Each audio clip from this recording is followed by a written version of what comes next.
Bonsoir, il y a la pollution de l'air, 6e jour de suite en Île-de-France, et il y a également la pollution qui affecte les terres et les rivières. 40 ans. 40 ans, c'est l'âge d'Essonne Nature Environnement, cette fédération regroupant 54 associations. 40 ans et toujours des motifs de réelle inquiétude. Héloïse Fagard. Des espaces verts, des champs, en apparence, il fait bon vivre en Essonne. Pourtant, le département n'échappe pas à la pollution. Souvent liée à l'industrie, des zones noires existent comme à Sermaize, un des villages les plus pollués de France.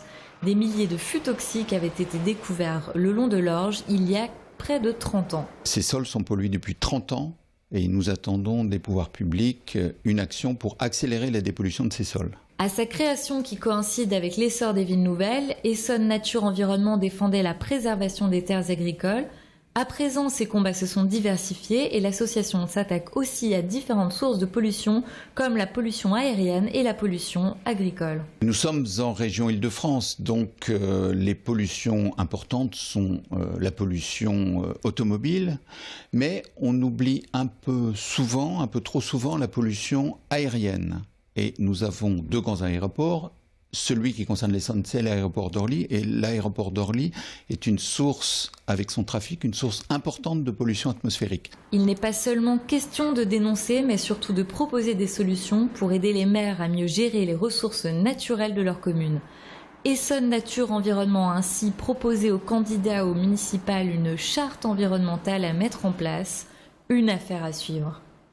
Des candidats qui multiplient dans la plupart des communes leurs réunions pour tenter de rallier à leurs différentes listes un maximum d'électeurs. L'une des villes les plus braquées par les projecteurs de l'actualité, c'est Corbeil. Dans un sondage réalisé par IFOP pour iTélé et 20 minutes, la liste de Jean-Pierre Bechter pour l'UMP arriverait en tête au premier tour, suivie par la liste PS de Carlos da Silva et celle du communiste Bruno Piriou ensuite. Ce sondage, il démontre, contrairement à ce que pensaient les adversaires des responsables actuels de la municipalité, que les différentes affaires qui secouent la ville n'émeuvent pas les électeurs prêts à rempiler avec le maire sortant. Pourtant, à gauche, Carlos da Silva semble se réjouir dans un communiqué. La gauche qui, selon lui, pourrait gagner. Explication Audrey Coll. L'affaire Serge Dassault, les supposés achats de vote et la mise en examen de plusieurs proches du sénateur, dont Jean-Pierre Bechter, n'ont pas l'air de toucher les Corbeil essonnois qui semblent vouloir renouveler leur confiance à l'édile en place. Dans un sondage réalisé par IFOP pour iTélé et 20 minutes auprès d'un panel de 552 personnes de la ville, le premier tour, sans surprise, voit la liste UMP-UDI de Jean-Pierre Bechter arriver en tête avec 44%. Viennent ensuite les listes de Carlos da Silva, rassemblement entre autres du PS, EELV et le PRG avec 26%, et Bruno Piriou, Front de gauche, PC et PG avec 25%. La liste d'hiver gauche de Martine Soavi remporterait 3% des voix et celle de Jean Camonin pour Hello 2%.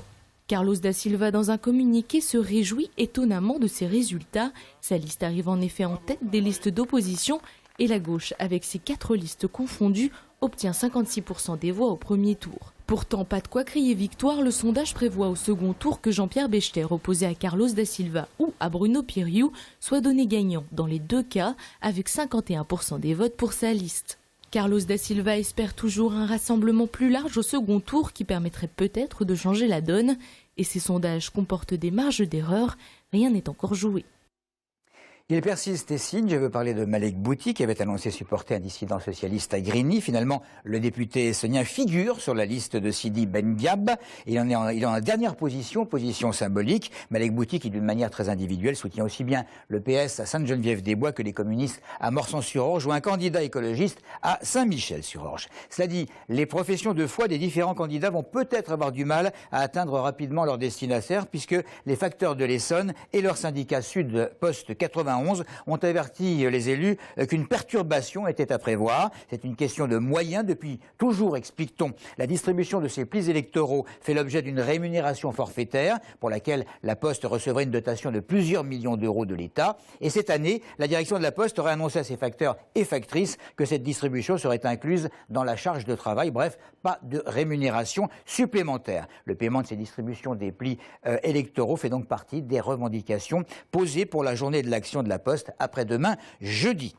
Et de 10, c'est à présent le nombre de femmes qui siègent au Conseil général de l'Essonne. Fatoumata Koïta rejoint ses collègues lors de sa première séance en tant que conseillère générale du canton d'Evry-Nord. Elle remplace Michel Berson, dont elle était la suppléante. Michel Berson, le sénateur, qui est venu applaudir celle qui est à présent chargée, je réussis à trouver, oui, de la réussite éducative au sein de l'institution départementale. C'est UFC Que Choisir qui lance un cri d'alarme. 25% des volailles vendues en supermarché font fi des antibiotiques pour cause de bactéries trop résistantes. Qu'en pensent les Essonniens? Interrogés par Aurélien Barthes et Dorian Loisy. Évidemment, on est de plus en plus nombreux, donc ce qui veut dire qu'il faut produire de plus en plus. Il faut que les volailles grossissent en peu de temps pour qu'elles soient consommables. Donc ça, c'est pas bon. Il faudrait revoir toute la chaîne alimentaire à ce niveau-là, quoi. Ça, c'est clair. Pour les grands groupes en général, la santé est plutôt assurée. J'ai quand même plus confiance quand j'achète ma viande chez le volailler ou chez le boucher. Je ne sais pas si vous avez remarqué, mais vous êtes dans une rue commerçante avec des petits commerçants. Donc nous, on a envie que les gens ils viennent dans nos petits commerces. Et nous, on fait attention. J'espère qu'il y aura des experts qui vont étudier pour ça, pour au moins qu'il y ait une diminution par rapport à cela. Il faut faire attention, c'est tout. Mais il ne faut pas faire confiance à l'industrie agroalimentaire, ça de toute façon. Les volailles en supermarché, j'évite d'en acheter. Le grand intérêt de l'UFC, c'est de mettre des alertes en fait. Le syndicat Alliance des policiers se demande si on attend un drame, je cite, pour réagir.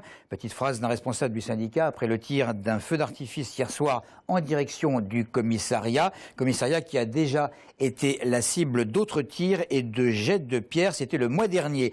Enfin, le procès de cet ex-animateur jugé par les assises de l'Essonne pour avoir abusé d'une vingtaine d'enfants âgés de 5 à 14 ans. C'est dans un village à Villabé. De 10 à 12 ans de réclusion criminelle ont été requis. Le verdict dans la soirée. C'est tout pour l'info. Merci de nous avoir suivis.